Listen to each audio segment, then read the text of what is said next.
बिस्मिल्लाहिर्रहमानिर्रहीम। अस्सलाम वालेकुम माय यूट्यूबर फ्रेंड्स, कैसे हैं आप सब। आई होप कि आप सब ठीक होंगे और अल्हम्दुलिल्लाह मैं भी ठीक हूँ। और मैं आज आपके लिए रेसिपी जो लेकर आई हूँ वो है स्वीट कॉर्न की चाट। ज़बरदस्त ये बनती है, आप इसे घर में ज़रूर बनाएं। इतनी ज़बरदस्त ये चाट है कि झटपट बनकर तैयार हो जाती है और जल्दी से सफाचट भी हो जाती है, क्योंकि बहुत मज़े की बनती है ये। तो जो दोस्त मेरे चैनल पर नए और जिन्होंने अभी तक सब्सक्राइब नहीं किया, जल्दी से वो चैनल को सब्सक्राइब करें। रेसिपी स्टार्ट करें। तो ये मैंने कॉर्न, फ्रेश कॉर्न लिए, उनके ये दाने सारे निकाल लिए, इनको साफ़ कर लिया है और अब इनको मैं बॉईल करने के लिए रखूँगी। तो ये मैंने हांडी में का इस्तेमाल कर रही हूँ। हांडी में मैंने पानी बॉईल करने के लिए पहले से ही रख दिया था, वो गर्म हो गया है। तो इसके अंदर अब ये मैंने कॉर्न के दाने जो हैं ये सारे इसमें डाल दिए हैं। इसके अंदर डालूँगी थोड़ा सा नमक, ताकि ये जो है पकने के साथ साथ इसके अंदर नमक का जायका भी आता रहे। उसको 2 घंटे के लिए कवर करके पकने के लिए रखूँगी।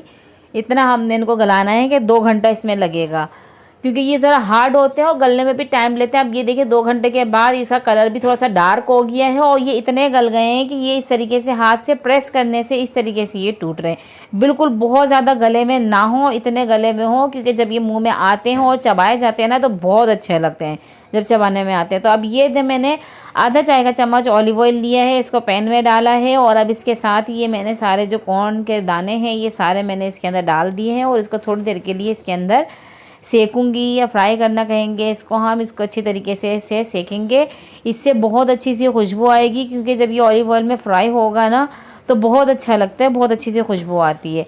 अब इसको एक बाउल में डाल लेंगे हम। इसको हमने एक बाउल में डाल लिया है और अब इसके अंदर हम डालेंगे, ये हमने खीरा ले लिया है, इसे भी देखें बारीक कट किया है। ये आधा खीरा मैंने लिया है, एक छोटे साइज़ की प्याज ली, उसे चॉप कट कर लिया, हरा धनिया ढेर सारा ले लिया है, एक टमाटर ले लिया है मीडियम साइज़ का, उसे भी मैंने छोटे छोटे से कट कर लिया है क्यूब्स की तरह। ये सब चीज़ें इसके अंदर डाल देंगे। अब इसके अंदर डालेंगे हम हरी मिर्चें। ये 2 हरी मिर्चें छोटी वाली जो होती हैं वो लेके वो मैंने इसके अंदर कट करके डाल दी हैं। इसके अंदर डालेंगे आधा चाय का चम्मच के करीब काली मिर्चें कुटा हुआ ज़ीरा डालेंगे, रोस्ट किया हुआ ज़ीरा आधा चाय का चम्मच, नमक डाल देंगे इसके अंदर टेस्ट के हिसाब से।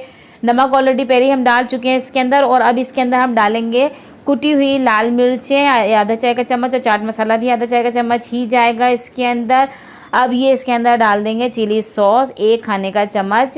इससे जायका आता है, पर आप चाहें तो इसे स्किप कर सकते हैं, पर मुझे ये इसके साथ अच्छा लगता है। इसके अंदर 1 नींबू का रस डालेंगे खटास के लिए, बहुत अच्छी खटास आती है, इससे बहुत अच्छी चाट लगती है। तो ये 1 नींबू का रस डालने के बाद अब इसके अंदर हम डालेंगे ये सेव। ये आप अपने हिसाब से कम ज़्यादा ले सकते हैं, जितनी आपको खानी हो उतनी इसके अंदर डालें। इसको अच्छे से चाट को मिक्स करें। बहुत ज़बरदस्त ये चाट बनकर तैयार हो गई है, ये आप देख सकते हैं। आप इसे घर में ज़रूर ट्राई करें। जब आपका चटपटा खाने का दिल चाह रहा हो तो आप इस तरीके से इसको चाट बनाएं। बहुत अच्छे भुट्टे आए हुए हैं मार्केट में, तो वो भी आप लेके उससे भी बना सकते हैं और टिन वाले भी लेकर उनसे भी बना सकते हैं। बहुत ज़बरदस्त ये चाट बनती है। आप इसे एक दफ़ा बनाएंगे तो बार बार बनाने का दिल चाहेगा आपका।